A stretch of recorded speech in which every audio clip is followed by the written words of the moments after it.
الحمد لله رب العالمين والصلاة والسلام عليك يا خاتم الأنبياء والمرسلين أما بعد فأعوذ بالله من الشيطان الرجيم بسم الله الرحمن الرحيم السلام علیکم ورحمۃ اللہ تعالی وبرکاتہ۔ آج ہمارا درس نزہۃ القاری شرح صحیح بخاری کا درس نمبر 17 انشاءاللہ تبارک و تعالی۔ اس میں صفحہ نمبر 335 سے 344 تک سننے کی، سمجھنے کی، پڑھنے کی سعادت اور دیکھنے کی بھی سعادت انشاءاللہ تبارک و تعالی حاصل کریں گے۔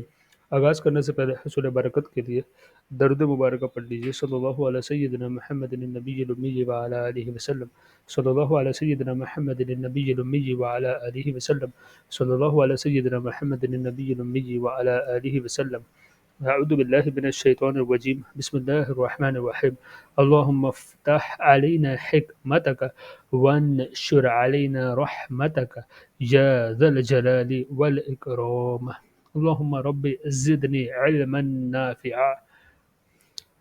آئیے آغاز کرتے ہیں۔ حدیث نمبر 25، الایمان هو العمل، ایمان عمل ہے۔ حضرت ابو ہریرہ رضی اللہ تعالی عنہ سے روایت ہے کہ رسول اللہ صلی اللہ تعالی علیہ وآلہ وسلم سے سوال کیا گیا، کون سا عمل افضل ہے؟ فرمایا اللہ تبارک و تعالی اور اس کے رسول پر ایمان لانا۔ پھر پوچھا گیا اس کے بعد؟ فرمایا اللہ تبارک و تعالی کے راستے میں جہاد کرنا۔ پھر پوچھا گیا اس کے بعد؟ فرمایا حج مبرور۔ لغات: جہاد کا مادہ جہدن ہے، اس کے لغوی معنی مشقت کے ہے، مشقت یعنی محنت۔ اصطلاح شرع میں جہاد کے معنی ہے اسلام کی حفاظت اور اشاعت اور سربلندی کے لیے مخالفین اسلام سے جنگ کرنا۔ مبرور برن سے ہے، یہاں مبرور سے مراد مقبول ہے۔ برن کے لغوی معنی خیر جمع کرنے کے ہے، ٹھیک ہے، بھلائیاں جمع کرنے کے ہے، خیر جمع کرنے کے ہے، اور محاورے میں مختلف معانی کے لیے آتا ہے۔ نیکی وہ کام جس میں گناہ نہ ہو، قسم پوری کرنا، ریا سے بچنا، یعنی کہ ریا یعنی کہ دکھاوا جو ہوتا ہے، ریا سے خالی کوئی نیک عمل کرنا مخلصی کے ساتھ، اللہ تبارک و تعالیٰ کے لیے کرنا اخلاص کے ساتھ، رشتہ داروں کے ساتھ احسان کرنا مطلق احسان، ٹھیک ہے۔ حج مبرور کی علامت: حج مبرور کی علامت یہ ہے کہ آدمی حج کے بعد پہلے سے زیادہ دیندار ہو جائے۔ سبحان اللہ۔ اللہ تبارک و تعالیٰ سے دعا ہے کہ ہمیں بھی حج مبرور مقبول جو ہے کرنے کی سعادت اور توفیق ہمیں نصیب فرمائے۔ اور ہمارے علماء نے توبہ کے بارے میں بھی یہی لکھا ہے کہ توبہ جو انسان ایک بار گناہ سے سچی توبہ کر لے تو انشاءاللہ تعالیٰ توبہ قبول ہونے کی علامت بھی یہی ہے کہ جس گناہ سے اس نے توبہ کیا وہاں پر وہ دوبارہ نہیں جا پاتا، یعنی اس گناہ کو دوبارہ نہیں کر پاتا۔ ایمان عمل قلب ہے۔ حضور اقدس صلی اللہ تعالی علیہ وآلہ وسلم سے سوال یہ ہوا تھا کہ کون سا عمل سب سے افضل ہے؟ جواب میں ارشاد فرمایا اللہ تبارک و تعالی ایمان لانا۔ جو لوگ عمل کو ایمان کا جز مانتے ہیں یعنی حصہ مانتے ہیں وہ اس حدیث سے استدلال کرتے ہیں، لیکن ان کا یہ استدلال درست نہیں۔ عمل افعال جوارح کے ساتھ خاص نہیں، قلب کے فعل کو بھی، یعنی قلب کے جو ایکشنز ہیں، قلب کے فعل کو بھی عمل کہتے ہیں، بلکہ فعل بھی کہتے ہیں۔ اس سے دو باب پہلے خود امام بخاری رضی اللہ تعالی عنہ نے فرمایا ان المعرفت فعل القلب، یعنی کہ معرفت جو ہے وہ دل کا فعل ہے۔ اس باب میں قول پر عمل کا اطلاق تسلیم کیا۔ اما کانوا یعملون کی تفسیر فرمائی ان لا الہ الا اللہ۔ اس سے پہلے والی آیت میں بما کنتم تعملون کے عموم میں تصدیق داخل ہے۔ اگر دل کے افعال پر عمل کا اطلاق درست نہ ہوتا تو تعملون میں تصدیق قلبی کیسے داخل ہوتی؟ اس لیے اس سے اعمال کے داخل ایمان ہونے پر استدلال تام نہیں۔ ہاں، اس حدیث میں اگر عمل سے مراد اقرار باللسان یعنی کہ زبان سے اقرار باللسان لے تو معاملہ بے غبار ہے۔ یہاں پہ جو عمل جوارح کہا نا، عمل جوارح یعنی کہ باڈی پارٹ سے جو ہم عمل کرتے ہیں جیسے نماز وغیرہ جو ہے، تو یہ عمل جوارح، اور قلبی عمل جو ہے وہ ہم نے یہاں پہ ذکر کیا جو ابھی ہم نے پڑھا۔ تو یہ اس کی شرح تھی۔ آگے شرح ہم پڑھتے ہیں۔ افضل الاعمال کا مطلب اس سے قبل گزر چکا کہ مختلف احادیث میں افضل الاعمال کا اطلاق مختلف عبادات پر آیا، یعنی ڈفرینٹ عبادت پر آیا ہے نا۔ وہی یہ توجیہ بھی گزری کہ سائلین یا سامعین، سائلین یعنی سوال کرنے والے، سامعین یعنی سننے والے، سائلین یا سامعین، یا وقت کے لحاظ سے فرمایا، یا ہر جگہ من محذوف مانا جائے۔ مراد یہ ہے کہ افضل الاعمال میں سے یہ بھی ہے اور فلاں عمل بھی اور فلاں عمل بھی۔ حج افضل ہے یا جہاد؟ اس حدیث سے اس حدیث کے سیاق سے ثابت ہے کہ جہاد حج سے افضل ہے، لیکن یہ بھی مطلقاً نہیں، ٹھیک ہے، ہمیشہ ایسا ہوگا ضروری نہیں ہے۔ جہاد اگر فرض عین ہو جائے، دشمن ہجوم دشمنی ہجوم کر کے کسی آبادی کو گھیر لے، تو بلا شبہ حج سے افضل ہے۔ اس عہد مبارک کی عمومی حالت یہی تھی، ٹھیک ہے، یہ جو ہم پڑھ رہے ہیں نا، اس کی عمومی حالت یہی تھی، ورنہ کبھی ایسا بھی ہو سکتا ہے کہ حج جہاد سے افضل ہو، مثلا جہاد فرض عین نہیں، یا ایسی صورت پیدا ہو جائے کہ جہاد فرض ہی نہ ہو اور ایک شخص پر حج فرض ہو چکا ہے، تو اس کے لیے حج ہی افضل ہوگا۔ مختصر یہ کہ اعمال میں فضیلت کی ترتیب کلی اور قطعی نہیں مقرر کی جا سکتی۔ سبحان اللہ۔ یہاں پر یہ احادیث مبارکہ، یہ حدیث شریف مکمل ہوئی۔ اب آگے کی حدیث نمبر 26، مؤمنن او مسلمہ، مومن یا مسلمان۔ حضرت سعد بن ابی وقاص رضی اللہ تعالی عنہ سے مروی ہے کہ رسول اللہ صلی اللہ تعالی علیہ وآلہ وسلم نے ایک جماعت کو کچھ مال دیا، اور سعد وہاں بیٹھا ہوا تھا، اور انہیں اور انہی میں سے ایک ایسے شخص کو کچھ نہیں دیا جو مجھے بہت پسندیدہ تھا۔ میں اٹھ کر رسول اللہ صلی اللہ علیہ وآلہ وسلم کے قریب گیا اور رازدارانہ لہجے میں، سبحان اللہ، میں نے عرض کیا، یا رسول اللہ صلی اللہ علیہ وآلہ وسلم، آپ نے فلاں کو کچھ نہیں دیا، بخدا میں اسے مومن جانتا ہوں۔ فرمایا، یا مسلمان۔ پھر میں تھوڑی دیر خاموش رہا، مجھے اس کا جو حال معلوم تھا، اس نے پھر مجھے سوال کرنے پر مجبور کیا۔ میں نے عرض کیا، حضور علیہ الصلوۃ والسلام نے اس کو کیوں نہیں عطا فرمایا؟ بخدا میں اس کو مومن جانتا ہوں۔ ارشاد فرمایا، یا مسلمان۔ پھر میں تھوڑی دیر خاموش رہا، لیکن اس کا حال جو مجھے معلوم تھا، اس نے مجھے پھر سوال کرنے پر مجبور کیا۔ میں نے وہی سوال دہرایا، اور رسول اللہ صلی اللہ تعالی علیہ وآلہ وسلم نے وہی جواب ارشاد فرمایا۔ پھر فرمایا، اے سعاد، میں ایک شخص کو دیتا ہوں، حالانکہ دوسرا وہ شخص جس کو کچھ نہیں دیتا مجھے زیادہ پیارا ہوتا ہے۔ ایسے شخص کو اس لیے دیتا ہوں کہ کہیں اللہ تبارک و تعالیٰ اس کو اوندھا جہنم میں نہ گرا دے۔ حضرت سعد بن ابی وقاص رضی اللہ تعالی عنہ، وقص کے معنی توڑنے کے ہے، وقاص مبالغے کا صیغہ ہے، بہت توڑنے والا۔ ان کا نام مالک اور کنیت ابو اسحاق ہے۔ نسب نامہ یہ ہے، مالک بن وہیب یا وہیب بن عبد مناف بن زہرہ بن کلاب۔ کلاب تک پہنچ کر ان کا نسب شجرہ نبوی سے مل جاتا ہے۔ سبحان اللہ۔ یہ وہیب حضرت آمنہ رضی اللہ تعالی عنہ کے چچا تھے، اور باروایت انہوں نے حضرت آمنہ رضی اللہ تعالی کا عقد حضرت عبداللہ سے کیا تھا۔ حضرت سعد ایک بار خدمت اقدس صلی اللہ علیہ وسلم میں حاضر ہوئے، جب سامنے آئے تو حضور اقدس صلی اللہ تعالی علیہ وآلہ وسلم نے فرمایا، یہ میرے ماموں ہے، کوئی مجھے ایسا ماموں دکھائے۔ سبحان اللہ۔ آپ رضی اللہ تعالی عنہ اسلام قبول کرنے والوں میں پانچویں یا ساتویں فرد ہے۔ اسلام قبول کرتے وقت ان کی عمر مبارک 14 یا 17 سال کی تھی۔ عشرہ مبشرہ یعنی وہ 10 خوش نصیب صحابہ کرام جن کو جنت کی بشارت دی گئی تھی۔ عشرہ مبشرہ یعنی دنیا ہی میں سرکار نے ان کو پروانہ جنت عطا فرما دیا تھا۔ عشرہ مبشرہ اور مہاجرین اولین میں سے ہے۔ حضور اقدس صلی اللہ تعالی علیہ وآلہ وسلم سے پہلے ہجرت کی تمام غزوات میں شریک ہوئے۔ غزوہ احد میں جب عام انتشار پھیل گیا، یہ ان 14 جانثار بہادروں میں سے تھے جو حضور اقدس صلی اللہ تعالی علیہ وآلہ وسلم کے لیے سپر بنے ہوئے تھے۔ بہت ماہر تیر انداز تھے۔ حضور اقدس صلی اللہ تعالی علیہ وآلہ وسلم اٹھا اٹھا کر ان کو تیر دیتے تھے اور فرماتے تھے، اے سعاد، تیر چلاتے جاؤ، تم پر میرے ماں باپ قربان۔ سبحان اللہ۔ یہ محبت برا جملہ سوائے ان کے اور حضرت طلحہ اور حضرت زبیر رضی اللہ تعالی عنہما کے سوا کسی کے لیے کبھی نہیں فرمایا۔ سبحان اللہ۔ ان کا خطاب فارس اسلام فاتح ایران بھی ہے۔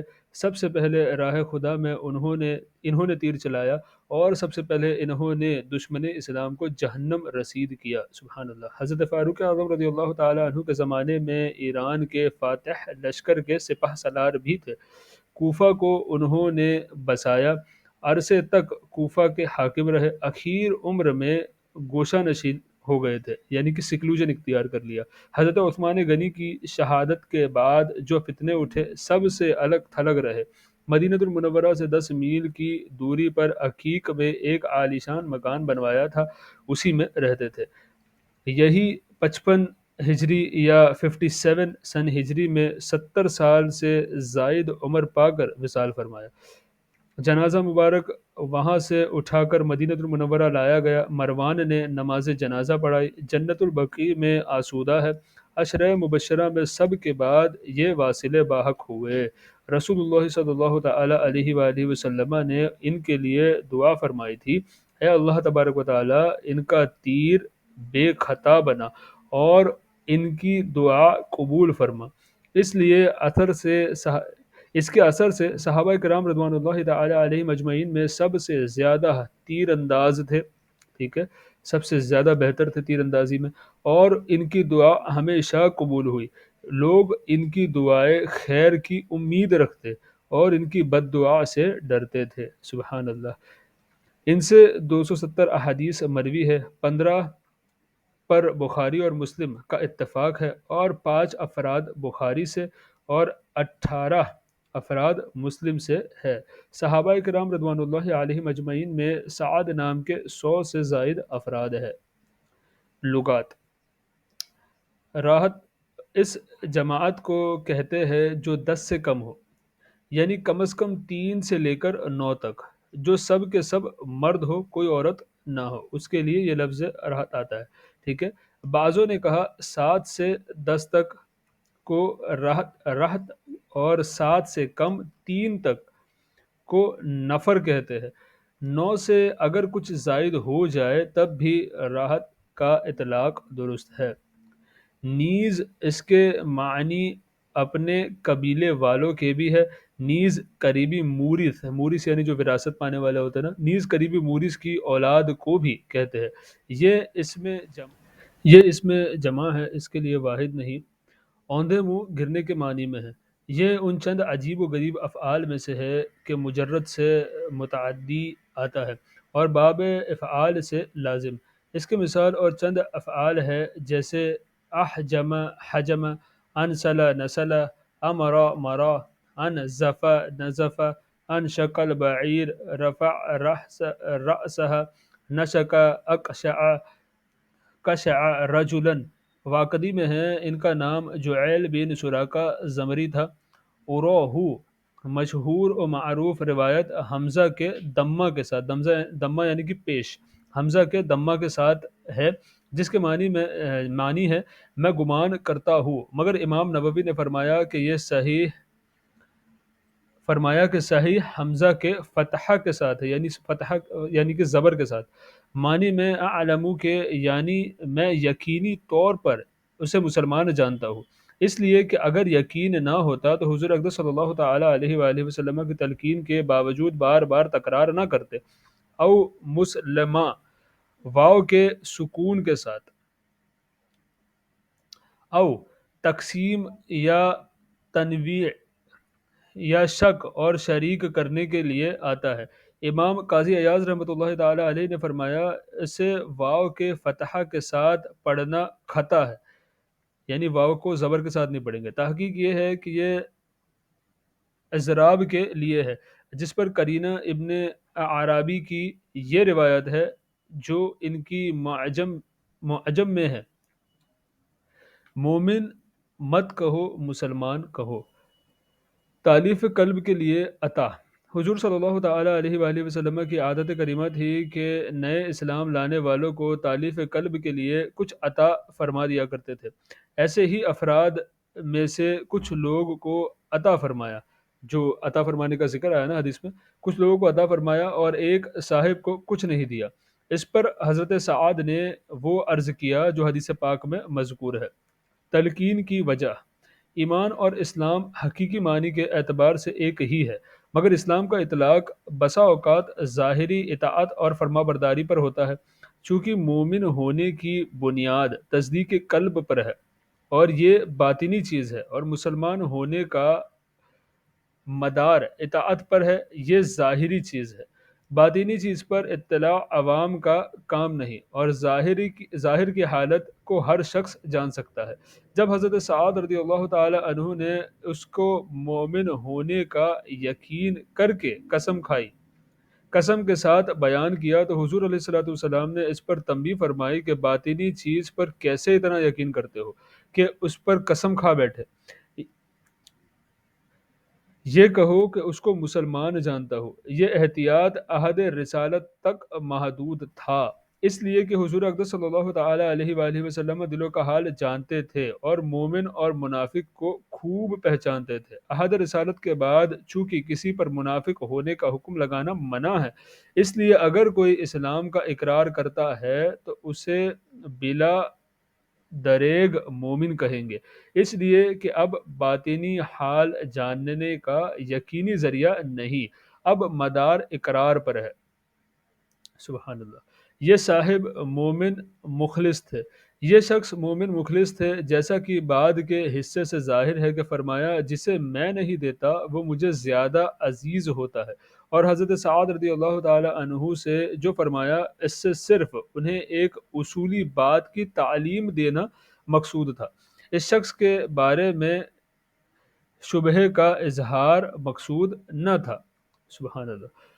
اسی کے تحت ایک تعلیق ہے یہاں پر، حضرت عمار نے فرمایا جس نے تین چیزوں کو جمع کر لیا اس نے ایمان کی علامتوں کو جمع کر لیا، اپنے نفس سے انصاف کرے اور سب کو سلام کرنا اور تنگ دستی میں خرچ کرنا۔ مختلف جگہ پہ اس کو روایت کیا ہوا ہے، اب تمام حوالوں کو یہاں پر دیکھ سکتے ہیں۔ حضرت عمار بن یاسر رضی اللہ تعالی عنہ یہ اولاد قحطان سے یمن کے باشندے تھے، ان کے والد یاسر یمن سے مکہ المکرمہ آئے اور ابو حذیفہ بن مغیرہ مخزومی کے حلیف بنے۔ اس نے اپنی کنیز حضرت سمیہ رضی اللہ تعالی عنہا سے یا یاسر کا نکاح کر دیا، جن سے حضرت عمار پیدا ہوئے۔ ابو حذیفہ نے حضرت عمار کو آزاد کر دیا، یہ اور ان کے والدین قدیم الاسلام ہے، ٹھیک ہے، یعنی پہلے اسلام لانے والوں میں سے ہے، قدیم الاسلام ہے۔ ان کے والدہ کو اسلام قبول کرنے کے جرم میں ابو جہل نے شہید کر دیا، یہ اسلام کی پہلی شہیدہ ہے۔ سبحان اللہ۔ ان للہ و انا الیہ راجعون۔ حضرت سمیہ رضی اللہ تعالی عنہا کن کی والدہ؟ حضرت عمار بن یاسر ان کی والدہ ہے نا، نام یاد رکھیے ماشاءاللہ، ان کے ناموں سے دعائیں قبول ہوتی ہے۔ حضرت عمار اور ان کے والدہ کو ظالم طرح طرح سے ستاتے تھے، تپتی ہوئی پتھریلی زمین پر لٹا دیتے، تکلیف کی شدت کی وجہ سے ان کے حواس مختل ہو جاتے۔ ایک بار اس عالم میں رحمت عالم صلی اللہ علیہ وآلہ وسلم کا گزر ہوا تو فرمایا اے آل یاسر صبر کرو، تمہارے وعدے کی جگہ جنت ہے۔ سبحان اللہ۔ ایک بار ستم شعاروں نے انہیں آگ میں ڈال دیا، حضور اقدس صلی اللہ تعالی علیہ وآلہ وسلم نے شفقت سے ان کے آبلوں پر ہاتھ پھیرا اور دعا فرمائی کہ اے آگ عمار پر ٹھنڈی اور سلامت ہو جا، جیسے کہ ابراہیم پر ہوئی تھی، اے عمار تمہیں باغی گروہ قتل کرے گا۔ بعض حضرات نے لکھا ہے کہ یہ شرف صرف ان کو اور حضرت صدیق اکبر رضی اللہ تعالی عنہ کو ملا کہ ان کے والدین بھی مسلمان ہوئے، مگر یہ حصر صحیح نہیں۔ حضرت نعمان بن بشیر اور حضرت معاویہ کو بھی یہ شرف ملا ہے، یعنی حضرت ابوبکر صدیق، حضرت عمار بن یاسر، حضرت نعمان بن بشیر اور حضرت معاویہ امیر معاویہ، ان کو بھی یہ شرف حاصل ہوا ہے کہ ان کے والدین مسلمان ہوئے۔ یہ تین سے کچھ اوپر اسلام لانے والوں میں سے ہے۔ پہلے حبشہ ہجرت کی، پھر مدینہ المنورہ تمام غزوات میں شرکت کی، سعادت حاصل کی۔ جنگ صفین میں حضرت علی رضی اللہ تعالی عنہ کے ساتھ تھے، اس میں 37 ہجری میں 93 یا 94 سال کی عمر پا کر شہید ہوئے اور وہی دفن ہوئے۔ حضرت علی رضی اللہ تعالی عنہ نے نماز جنازہ پڑھائی اور شہادت کے وقت جسم پر جو کپڑے تھے اس میں ان کی وصیت کے مطابق دفن فرمایا۔ ان سے 260 احادیث مروی ہے، 2 بخاری اور مسلم دونوں نے، 3 صرف بخاری نے اور 1 صرف مسلم نے روایت کی۔ سبحان اللہ۔ ایمان سے مراد کمال ایمان۔ فقط جمع ایمان سے مراد یہ ہے کہ اس نے کمال ایمان جمع کر لیا، جیسا کہ شعبہ کی روایت میں یوں ہے، فقط استکمل الایمان العالم، اگرچہ ماں سوا اللہ تبارک و تعالیٰ کو کہتے ہیں، یعنی اللہ تبارک و تعالیٰ کے سوا ہر چیز کو عالم کہتے ہیں، مگر یہ اپنے عموم کلی پر نہیں۔ اولاً عالم میں حیوانات، نباتات، جمادات یعنی جانور، پیڑ پودے، ساری چیزیں بھی داخل ہے، وہ ہرگز مراد نہیں۔ مراد یہ ہے کہ جو سلام کرنے کے اہل ہو، خواہ اس سے تعارف اور رشتہ ہو خواہ نہ ہو۔ اس سے کافر، بد مذہب، فساق نکل گئے، اس حکم سے یہ لوگ نکل گئے، کافر، بد مذہب اور فساق، فاسق لوگ جو گناہ کرتے ہو، کبیرہ کا مرتکب ہو، اس لیے کہ وہ سلام کے اہل نہیں، جیسا کہ حدیث نمبر 12 میں دلائل مذکور ہوئے۔ حدیث کا مطلب یہ ہے کہ جس مسلمان میں یہ 3 باتیں ہوگی وہ کامل الایمان ہے۔ ایک یہ کہ اپنے ساتھ انصاف کرتا ہو، اپنے ساتھ انصاف کا مطلب یہ ہے کہ تمام معصورات کو ادا کرتا ہو، تمام معمورات کو ادا کرتا ہو، معمورات یعنی کہ جو چیزیں فرض، واجب اور سنن و مستحبات تمام کو ادا کرتا ہو، اور تمام منہیات یعنی کہ جو چیزیں منع ہے، حرام اور تمام اساءت، مکروہ تحریمی، تنزیہی، خلاف اولا، ان تمام سے بچتا ہو، تمام منہیات سے بچتا ہو۔ انصاف کی ضد ظلم ہے، اور کفر اور شرک اور معصیت یعنی کہ گناہ کا ارتکاب نفس پر ظلم ہے۔ اس لیے انصاف کا مطلب ہوا تمام معاصی سے اجتناب۔ دوسرا، ہر مسلمان غیر فاسق کو سلام کرنا۔ نمبر 1 تھا انصاف کرنا اپنے آپ سے، نمبر 2 کسی ہر مسلمان کو غیر فاسق کو سلام کرنا، خواہ اس سے اس کی جان پہچان ہو خواہ نہ ہو، چاہے آپ اسے پہچانتے ہو یا نہ پہچانتے ہو، کوئی تعلق ہو خواہ نہ ہو، کوئی تعلق ہو یا نہ ہو، یعنی کوئی کنیکشن ہو نہیں ہو، ہمیں پتہ نہیں، بس مسلمان ہے، آپ جانتے ہیں کہ سنی صحیح العقیدہ ہے تو اسے سلام کرے سامنے سے۔ تیسرا، تنگ دستی کے باوجود راہ خدا میں خرچ کرتا ہو، ٹھیک ہے، بھلے اس کے گھر میں پیسے کی پرابلم ہے، چیزیں تکلیف میں چل رہا ہو، وقت مشکل ہے، پھر بھی اللہ تبارک و تعالیٰ کی راہ میں حسب حیثیت خرچ کرتا ہو، ہے نا۔ حدیث نمبر 25، کفران العشیر، شوہر کی ناشکری کرنا۔ حضرت عبداللہ بن عباس رضی اللہ تعالی عنہ سے روایت ہے کہ نبی صلی اللہ تعالی علیہ وآلہ وسلم نے فرمایا، مجھے جہنم دکھائی گئی، میں نے جہنم میں زیادہ تر عورتوں کو دیکھا کفر یعنی کہ ناشکری کرتی ہے۔ عرض کیا گیا کہ اللہ تبارک و تعالیٰ کے ساتھ کفر کرتی ہے؟ ارشاد فرمایا، نہیں، وہ شوہروں کے ناشکری کرتی ہے اور احسان نہیں مانتی۔ اگر تم ان میں سے کسی کے ساتھ زمانہ بھر احسان کرو، پھر اگر تم سے کوئی بات ناپسندیدہ دیکھے تو کہہ دے گی میں نے تم سے کبھی کوئی بھلائی نہیں دیکھی۔ یہ بھی مختلف کتب میں اس کو ذکر کیا ہوا ہے، تمام حوالے یہاں پر اسکرین پر آپ دیکھ سکتے ہیں۔ دہر کے معنی زمانہ عبد، دنیا کی پوری مدت، کسی قوم کی پوری مدت آتا ہے۔ کفر کے اصل معنی چھپانے کے ہے، یہاں احسان چھپانا مراد ہے، یعنی ناشکری۔ نیز کفر کے معنی براءت اور بیزاری کے بھی ہے، یہاں مراد ناشکری ہے۔ اس حدیث سے معلوم ہوا کہ ناشکری گناہ ہے، لزوماً ثابت ہوا کہ احسان شناسی واجب ہے۔ نیز ثابت ہوا کہ جس طرح اعمال صالحہ پر ایمان کا اطلاق آتا ہے، اسی طرح معاصی پر کفر کا اطلاق وارد ہے۔ یہ بھی معلوم ہوا کہ جہنم اس وقت مخلوق اور موجود ہے، یعنی کہ اس کی تخلیق ہو گئی، اس کو پیدا کر دیا گیا ہے۔ جہنم امور غیبیہ سے ہے، اس سے حضور اقدس صلی اللہ تعالی علیہ وآلہ وسلم نے ملاحظہ فرمایا، یعنی اس کو آقا صلی اللہ علیہ وآلہ وسلم نے پورا دیکھا، مکمل دیکھا۔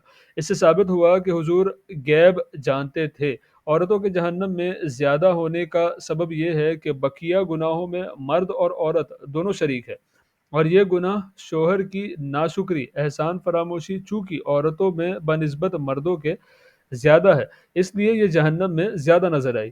پھر شوہر کی ناشکری تو صرف عورتوں کے ساتھ خاص ہے، ظاہر سی بات ہے، عورتوں کو ناقصات عقل باعتبار اکثر کے فرمایا گیا۔ یہ یہاں پر ایک بہت ہی سبق آموز بات یہاں پر کی گئی ہے۔ ایک تو یہ کہ ہمارے عوام میں بہت زیادہ مشہور ہے اور مرد حضرات اس کا بہت فائدہ اٹھاتے ہیں کہ عورتیں تو ناقص العقل ہے تو ان کو بے وقوف اور ان کو کمتر سمجھا جاتا ہے، حالانکہ ایسا ہرگز نہیں ہے۔ اس کو سمجھے یہاں پر کہ کیا پوائنٹ یہاں پر دیا گیا، اس کے بعد میں تھوڑا سا آپ کو بتاتا چلوں۔ عورتوں کو ناقصات العقل باعتبار اکثر کے فرمایا گیا کہ ان میں زیادہ تر کم عقل ہوتی ہے، ٹھیک ہے، زیادہ تر سب کو نہیں فرمایا یہاں پہ، ورنہ بعض تو مردوں سے بھی زیادہ عاقل ہوتی ہے۔ یہ حدیث یہاں مختصر ہے، مفصل باب الکسوف میں آئے گی۔ اب یہاں پر آپ خود دیکھیں کہ ہم نے شروعات میں جب امی عائشہ صدیقہ رضی اللہ تعالی عنہا کے بارے میں پڑھا تھا، تب ہم نے دیکھا تھا کہ کتنی احادیث جو ہے انہی سے مروی ہے۔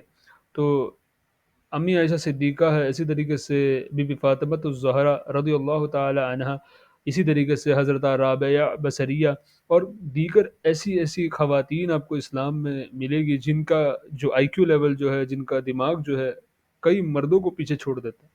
تو یہاں پر ان لوگوں کو مراد میں نہیں لیا گیا ہے، یہاں پہ اس حوالے سے فرمایا ہے۔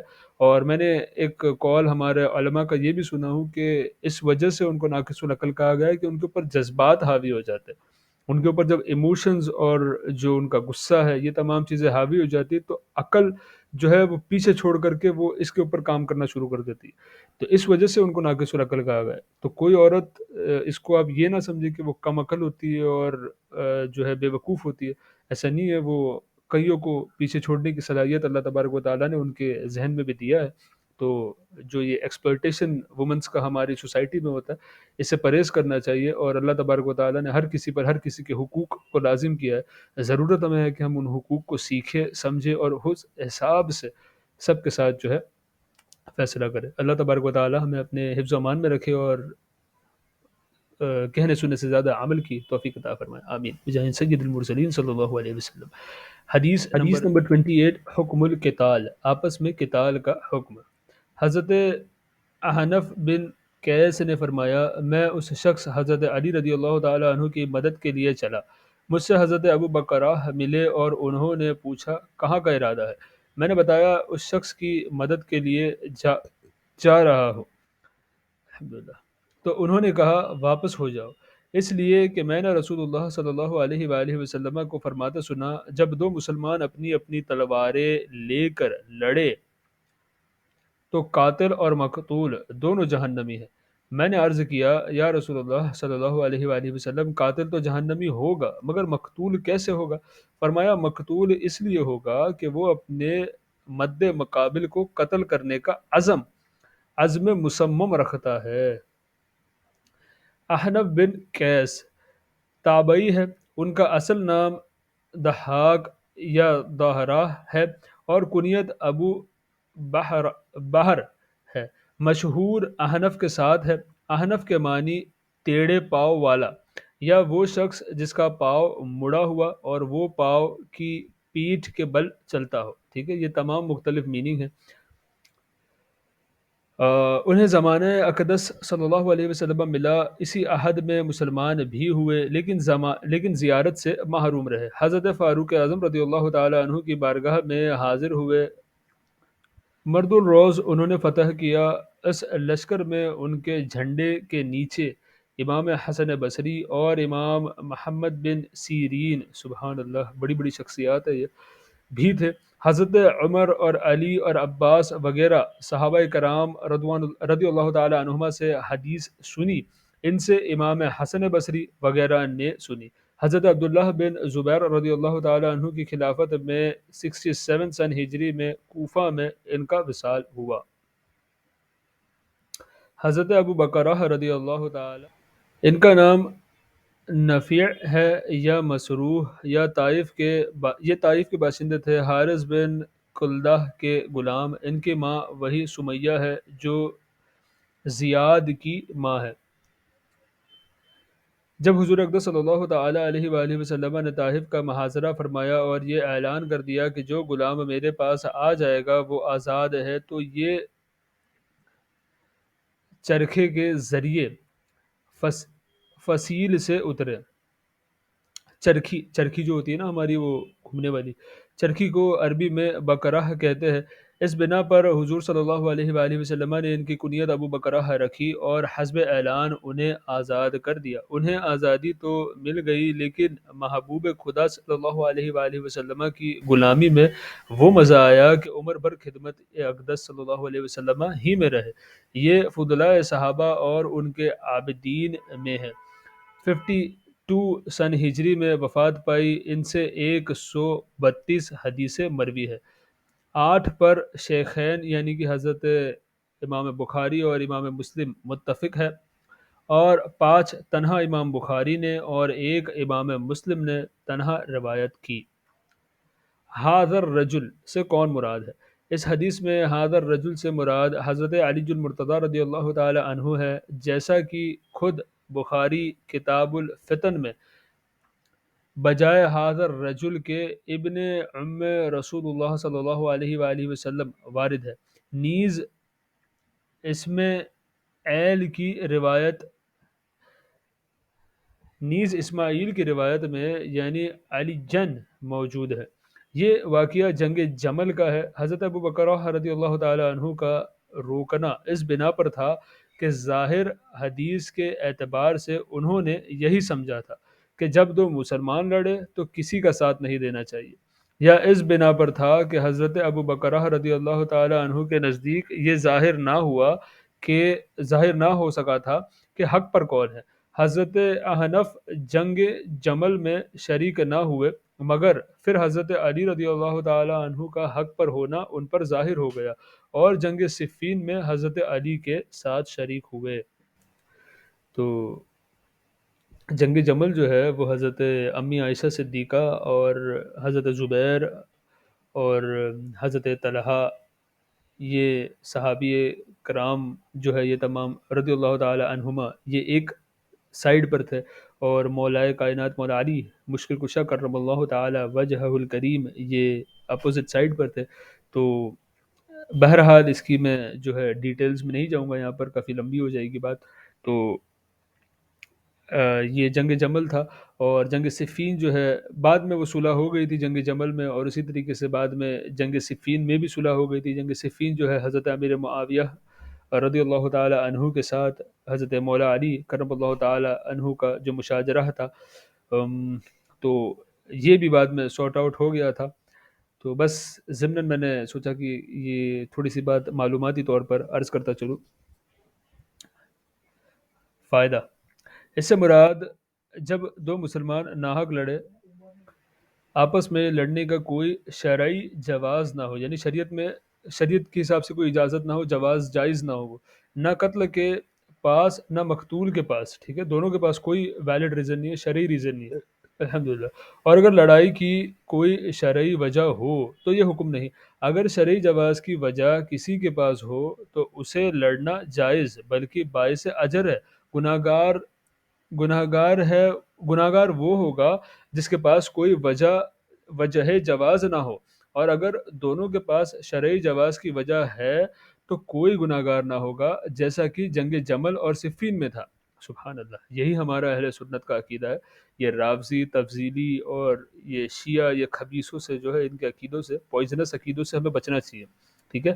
حضرت عائشہ صدیقہ اور حضرت معاویہ رضی اللہ تعالی عنہما نے اپنے اجتہاد سے لڑائی کو ضروری جانا، اور حضرت علی المرتضی رضی اللہ تعالی عنہ نے اپنے اجتہاد پر عمل فرمایا۔ اگرچہ با اجماع اہل سنت حضرت علی رضی اللہ تعالی عنہ حق پر تھے، اور ان کے محاربین سے خطا، ٹھیک ہے، یعنی جو ان کے اپوزٹ میں تھے ان سے خطائے اجتہادی ہوئی، اور مجتہد سے اگر خطائے اجتہادی واقع ہو تو بھی اسے اور اس کے مقلدین کو ایک ثواب ملتا ہے۔ صحابہ کرام رضوان اللہ علیہم اجمعین کے آپس میں مشاجرات میں کلام منع ہے۔ اللہ تبارک و تعالی نے تمام صحابہ کرام رضوان اللہ علیہم اجمعین کے لیے فرمایا وَكُلًّا وَعَدَ اللَّهُ الْحُسْنَى، ٹھیک ہے، اور اللہ تبارک و تعالیٰ نے سب سے بھلائی کا وعدہ فرما لیا ہے، اور ارشاد ہے رضی اللہ عنہم ورضوا عنہ، اللہ تبارک و تعالیٰ ان سے راضی ہوا اور وہ اللہ تبارک و تعالیٰ سے راضی ہوئے، سبحان اللہ۔